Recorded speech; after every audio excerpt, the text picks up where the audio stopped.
ప్రస్తుతం తెలంగాణ అసెంబ్లీలో ఇప్పుడున్న తెలంగాణ అసెంబ్లీలో 150% పైచిలకు బీసీలే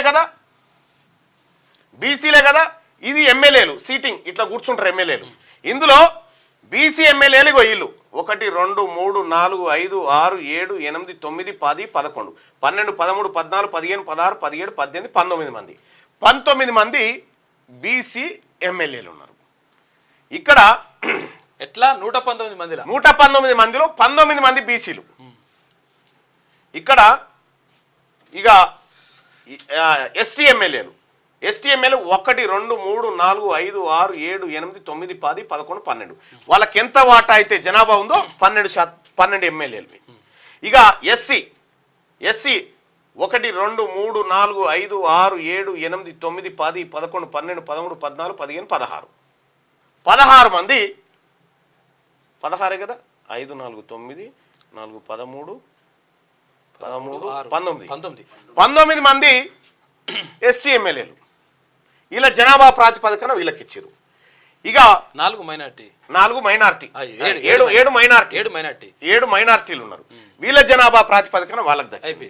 ఇక్కడ వీళ్ళు ఓసీ ఎమ్మెల్యేలు. ఇగో వీళ్ళంతా ఎంతమంది 62 మంది ఓసీ ఎమ్మెల్యేలు ఉన్నారు. 62 మంది ఓసీ ఎమ్మెల్యేలు. వీళ్ళ జనాభా ఎంత అంటే 6.98%. 6.98% ఉన్నోళ్ళు గిన్ని కుర్చీలు కబ్జా పెట్టిరు. 152% పైచిలుకున్నటువంటి బీసీలకు ఇవి దక్కినాయి. బీసీ ప్రజలారా, మనం ఒక్కసారి గనక మన ఆలోచన విధానం 2000 సంవత్సరాల క్రితం మనం రాజ్యాన్ని కోల్పోయినాం కదా. బీసీల అధికారం 2000 సంవత్సరాల నుంచి ఇప్పటి వరకు అధికారంలో లేము బీసీలం ఈ గడ్డ మీద. ఇక్కడ ఒకవేళ బీసీల ఆలోచన మారితే ఇంకో ఇట్లా ఉంటది. ఇది 2028లో బీసీ సీఎంతో సామాజిక తెలంగాణ అసెంబ్లీ ఎట్లా ఉంటదంటే 75 మంది ఎమ్మెల్యేలు బీసీల నుంచి రావాలి. 75 మంది బీసీల నుంచి 75 మంది ఎమ్మెల్యేలు ఈ పచ్చగున్నోళ్ళంతా ఈ అసెంబ్లీలో కూర్చుంటారు. ఇక్కడ ఎస్సీ ఎమ్మెల్యేలు సేమ్ 19 మంది వస్తారు. ఎస్టీ ఎమ్మెల్యేలు వీళ్ళు 12 మంది వస్తారు. ఆ తర్వాత మైనార్టీ ఎమ్మెల్యేలు 7 వస్తారు. ఓసీలు కేవలం 6 మాత్రమే. ఓసీలు కేవలం 6 మాత్రమే ఎమ్మెల్యేలు అవుతారు. ఈ 6 కావాల్సిన వాళ్ళు 62 మంది అయ్యారు. ఇప్పుడు చూసుకో 6 కావాల్సిన వాళ్ళు 62 మంది ఎందుకు అయ్యారు అనంటే, మనము పార్టీ సింబల్కు ఓటేస్తాం కదా. మనం పార్టీ సింబల్లకు ఓటేస్తుంటాం కాబట్టి ఇగో ఈ బతుకు మనది. అందుకే అంబేద్కర్ ఏం చేసిండు, నువ్వు పార్టీ సింబల్ చూసి వేసినన్ని రోజులు నీ బతుకట్లే ఉంటుందని చెప్పిండు. పార్టీని కాదు మనిషిని చూసి ఒకటి. వాడు నీ వాడా, నీ ప్రయోజనం కోసం చూస్తాడా లేదా అని అడుగు. వాడు నీ కొడుకు కోసం దావకానేడగట్టిండు, నీ బిడ్డ కోసం బడేడగట్టిండు. ఎక్కడన్నా ఇందులో ఉన్నటువంటి మీరు చూడండి, ఇందులో ఉన్న 62 మంది ఎమ్మెల్యేల్లో వీళ్ళ ఇంట్లోంచి ఒక్క బిడ్డ కూడా ప్రభుత్వ స్కూల్లో చదువుకోవట్లేదు. ఒక్క పిల్లగాడు కూడా ప్రభుత్వ స్కూల్లో లేడు వీళ్ళ ఇండ్లలోంచి. మరి ప్రభుత్వ స్కూళ్ళల్లో మన బిడ్డలు హవేలీ గణపురంలో మనం చూస్తా ఉన్నాం కదా, మన ఆడబిడ్డలు, మన బీసీ బిడ్డలు, మన ఎస్సీ బిడ్డలు, మన ఎస్టీ బిడ్డలు మూత్రశాల గతి లేక ఎవరు చూడకుండా పిల్లలంతా అడ్డం నిలబడితే పోయి బహిర్భూమికి పోవాల్సినటువంటి పరిస్థితి. ప్రాజెక్టులా అడిగినాము, ఈ ప్రాజెక్టుల కింద ఉన్న భూములు ఎవరు ఇస్తారు? మాకేమైనా భూములు ఉన్నాయా? ఎటు పోయినాయి? ల్యాండ్ యాక్విజిషన్ పేరు మీద భూములన్నీ బీసీల భూములన్నీ గుంజుకొని పోతిరి. పారే నీళ్లు మాకు కాదా, కట్టే ప్రాజెక్టులు మాకు కాదా? కేవలం మీరు బతకడం కోసం జరుగుతున్నటువంటి నయా దందా ఇది. ఇది మోసం, ఇది మోసం. ఇంత మోసం పట్టబగటీలు జరుగుతూ ఉంటే బీసీ ప్రజలారా ఒక్కసారి ఆలోచించండి. మారాలా వద్దా?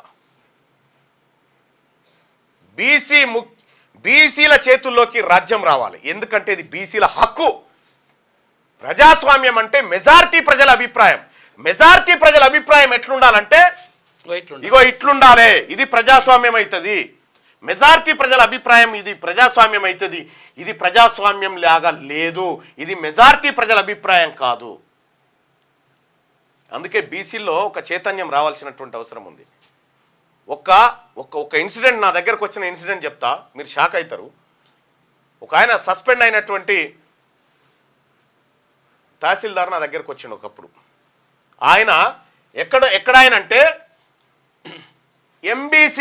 ఎంబీసీ కులాల్లో ఉన్నటువంటి ఒక సంచార జాతి నుంచి ఒక బిడ్డ చదువుకొని తహసీల్దార్ అయిండు.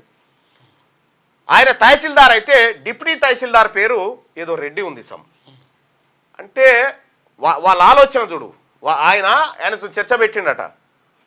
ఊరేమో గీ బాలసంత ఆయన కింద నేను పనిచేయన్నా అని ఆయనని ఏసీబీకి పట్టించిండట, ఎంఆర్ఓ అని. ఏసీబీకి పట్టిస్తే పాపం ఏడ్చుకుంటూ వచ్చిండు ఒకసారి. ఒక రెడ్డి నా కింద డిప్యూటీ తహసీల్దార్గా పనిచేయడానికి ఇష్టం లేక నన్ను ఏసీబీకి పట్టించిండని కన్నీటి పర్యాంతమైంది ఒకసారి.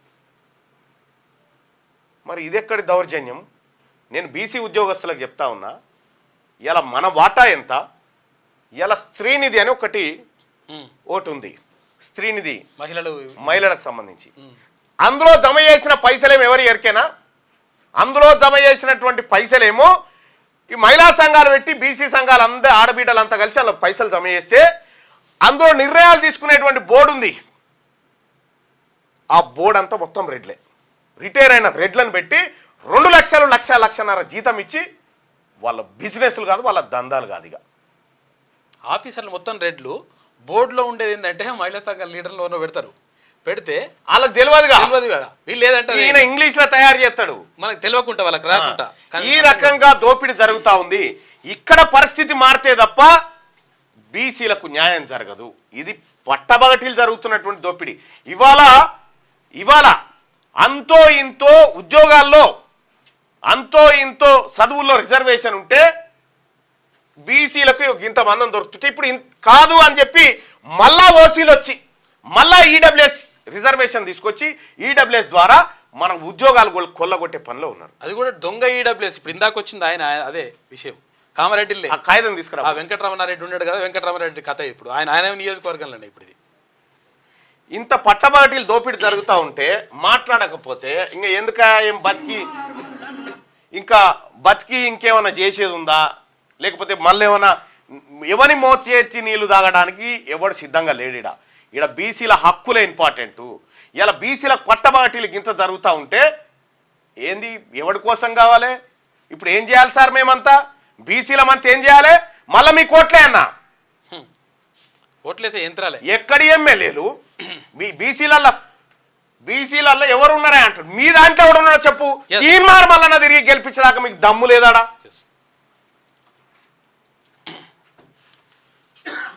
ఓట్లు మనవి, సీట్లు ఆధిపత్య వర్గాలవా? ఇగో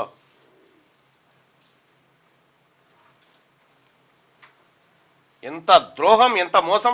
దయచేసి మార్నింగ్ న్యూస్ ని లైక్ చేయండి సోదరులారా, అలాగే షేర్ చేయండి. క్యూ న్యూస్ ఛానల్లో పనిచేయటకు అనుభవం గల సీనియర్ వీడియో ఎడిటర్స్ కావాలను సంప్రదించవలసిన నెంబర్ 8688926084. qnewsads@gmail.com ను సంప్రదించండి. లైక్ చేయండి.